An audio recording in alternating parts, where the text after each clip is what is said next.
broadcasting to all the avenues and beyond. All-time favorites. This is Jubilee 99.7. Because you love it. Are now rewarded with appointments at the National Assembly. Or ideally, it's supposed to be people who are qualified and who will actually assist legislator, do his own legislative parliamentary work. But most times, they are simply jobs given for the boys and girls and supporters. So this is what happened there. And then secondly, the amount of money being paid as a running cost for these offices. Every legislator is expected to open constituency office and hire staffs and also run such offices. So during our time under the 8th Senate, I believe up to the 9th Senate too, every senator is given almost 13 to 15 million naira monthly as running cost, apart from his salary, and that is also different from constituency funds that is being given to every senator, though it's not cash, but you write those things you want the government to do for you in your constituency and for such amount of money.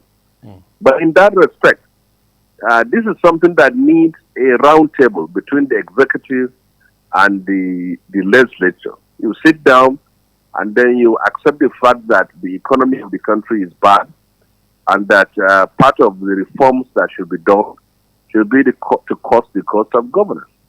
Under the last Buhari administration, it became so difficult to do it. He promised to reduce the presidential fleet. He couldn't do.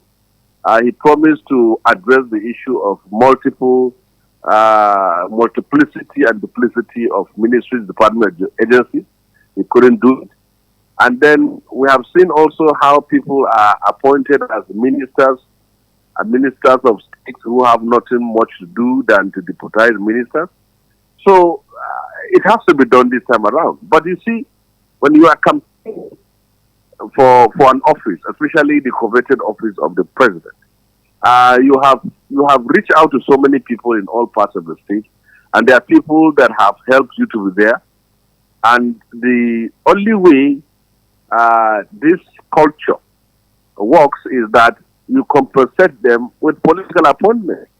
And in the first line of that order, ministerial appointment is the first, then it comes with then head of department and agencies, and then board membership of commissions and other things. So every state is expected to nominate a minister, and you have 36 states, and then every zone is also expected to nominate a minister. Then there will be 6 plus 36. So you can see that we will also have about 42 ministers. And all these ministers have to be paid, and also they have to maintain a retinue of staff and a convoy around them. Well, we need to tell ourselves the truth. We are a poor country, but we are behaving as if we are a rich country. So this requires the political will of the president and also the need for the executive and legislature to come together and accept that. The only way to do things differently and preserve our own money for things that are useful is to cut this cut of governance, which other government were unable to do. If President Tinubu was able to remove subsidy on electricity, subsidy on petroleum, then he should be able to have the courage to also cut the cost of governance, because this is what is going to also affect the elite. But if you don't cut the cost of governance, you remove subsidy on electricity and petroleum, it means that it's only the poor that will suffer. Yes. Now, you talked about the aspect of the former administration promising to make sure that the Ransom report was something that was implemented, cutting cost of governance and all of this, and then nothing was done about it. This brings me to the question of the oversight functions and duties of the National Assembly. Does this not in any way supposed to be more like this is where the oversight functions and duties are supposed to be recognized, that this is a report that was come up with in the past administration, and there have been delays in as much as there have been promises to make this happen? Though this not the aspect of making this happen or trying as much as possible to push this to the executive, is this not part of the oversight functions of the National Assembly? Well, you see, the Orange report is about cutting the cost of governance at the same time trimming the number of ministries, departments, and agencies of government by merging them together so that they will be able to perform one function at the same time, bring an end to this duplicity and multiplicity. But no government in the past has been able to, from Jonathan to Buhari. But if President Tinubu will muster the courage and the boldness to do it, I think the country will be better. We'll be saving billions of naira or hundreds of millions of dollars, and at the same time making the government smart. But it has to do with the political will of simply the president. It's the president that can initiate that and also implement it, and nobody else. The National Assembly can advise, can also propose, but it also the box ends up on the table of Mr. President. For now, we have heard that ministers are going to be screened. Nobody knows how many of them, but I can, from our own speculation, nothing has changed.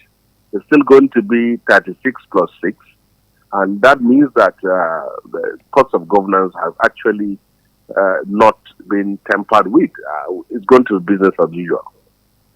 All right. Now, the 10th Assembly has been seen or has been speculated to be a more like a rubber stamp one, the same accusation that was labeled or meted out on the 9th Assembly, such that things like this are aiding in reducing cost of governance, particularly from the executive, may not see the light of the day, judging from the fact that the presidency had a hand in who emerged as President of the Senate and Speaker of the House of Representatives via their support. Do you agree to that notion, or possibly think that maybe it is just mere words of speculation? Well, the 8th Senate, which I belonged,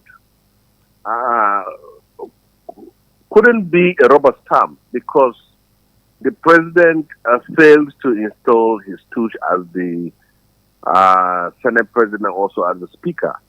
Those who won the seat were rebels who were also choice of the senators and members of House of Reps.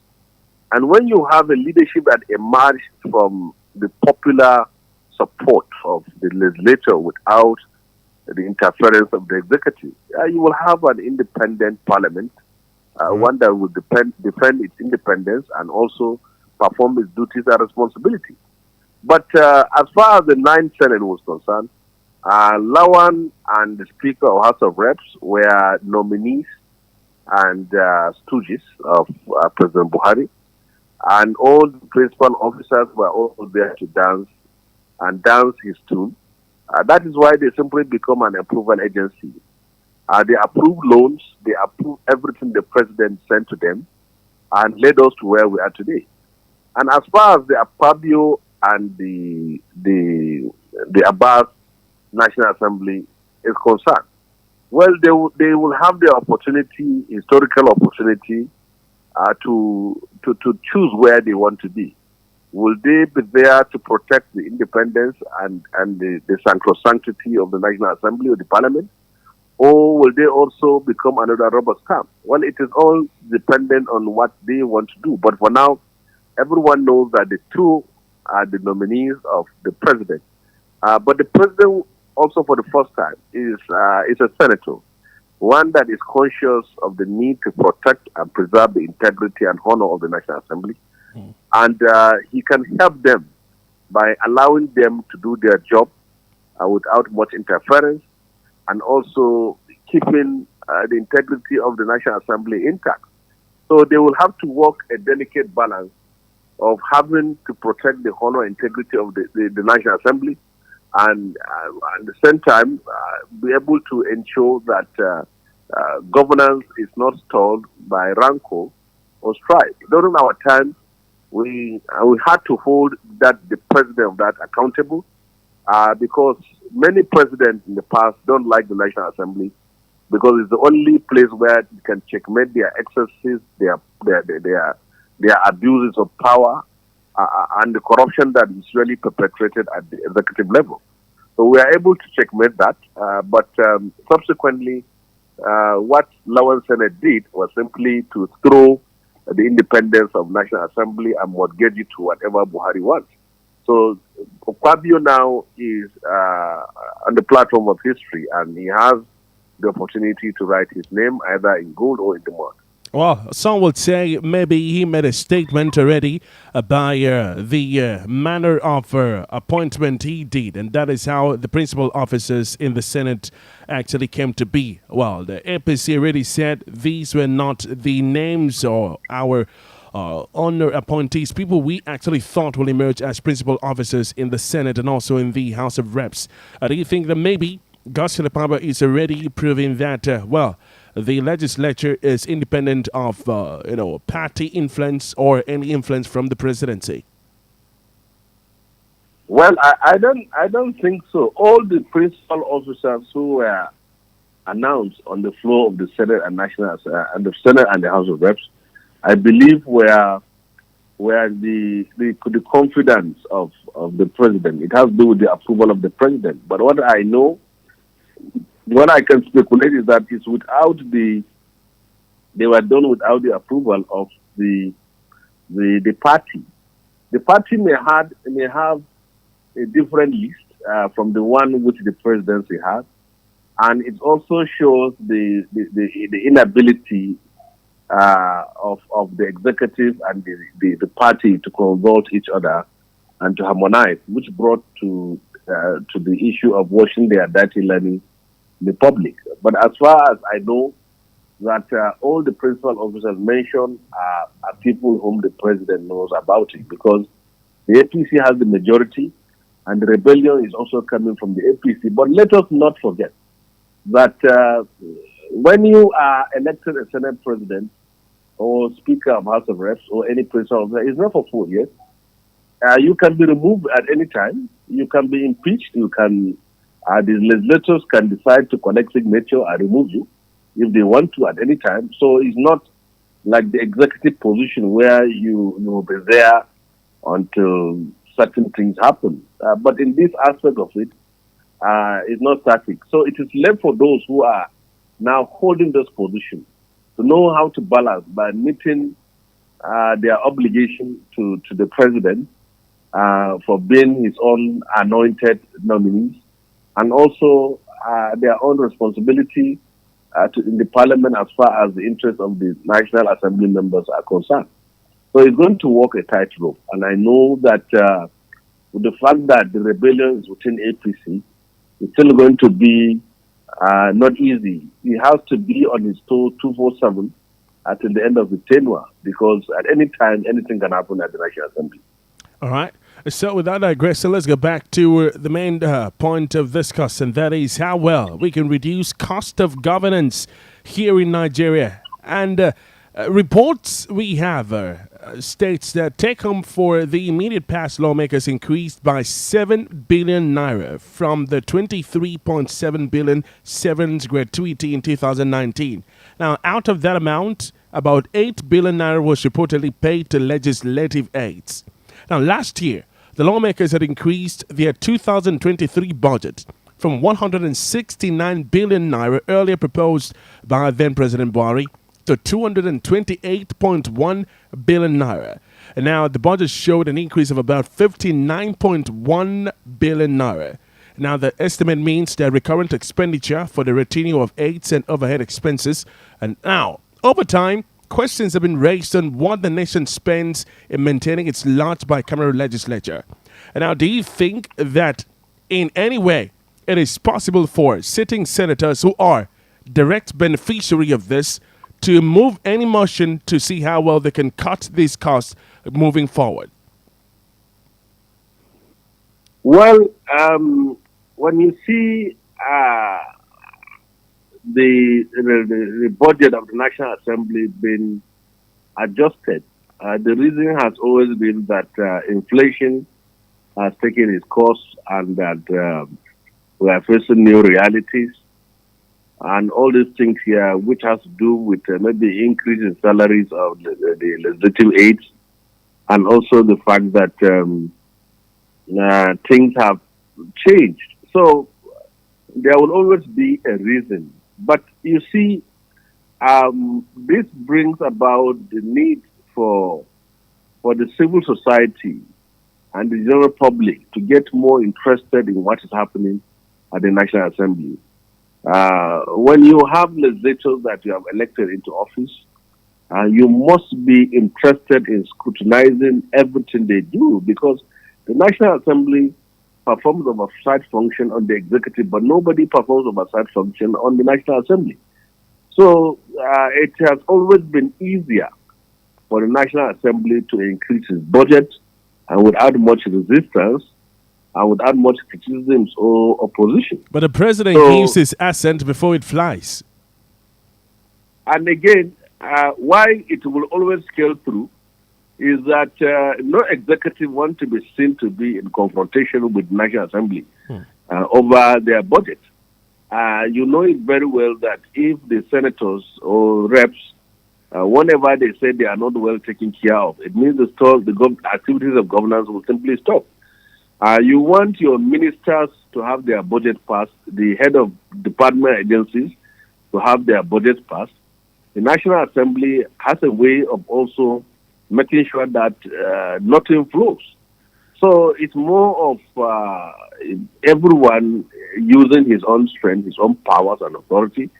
So if you don't approve the budget of National Assembly, the National Assembly will not approve your own budget. So that is why the general public now has to be interested in what's happening, and to also, because they are also sensitive to what the public is saying and is also doing. And if they knew that the public are watching them and they are also airing their own opinion on issues, you will see that many things will not happen. For example, some of the bills that were taken at the National Assembly, the bills on NGO, the bills on social media, and all sorts of bills made a lot of opposition, not because the executive were opposed to it, but because the organized civil society protested against it, raised issue against it, and opposed it. So, likewise with the budget, there should be scrutiny.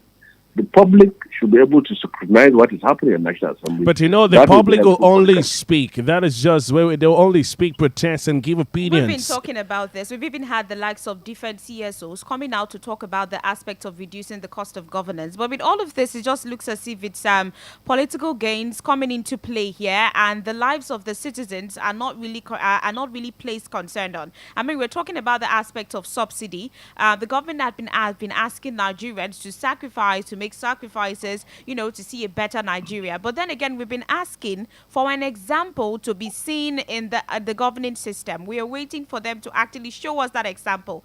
And pretty much more, that example can be shown, starting from the reduction of the cost of governance.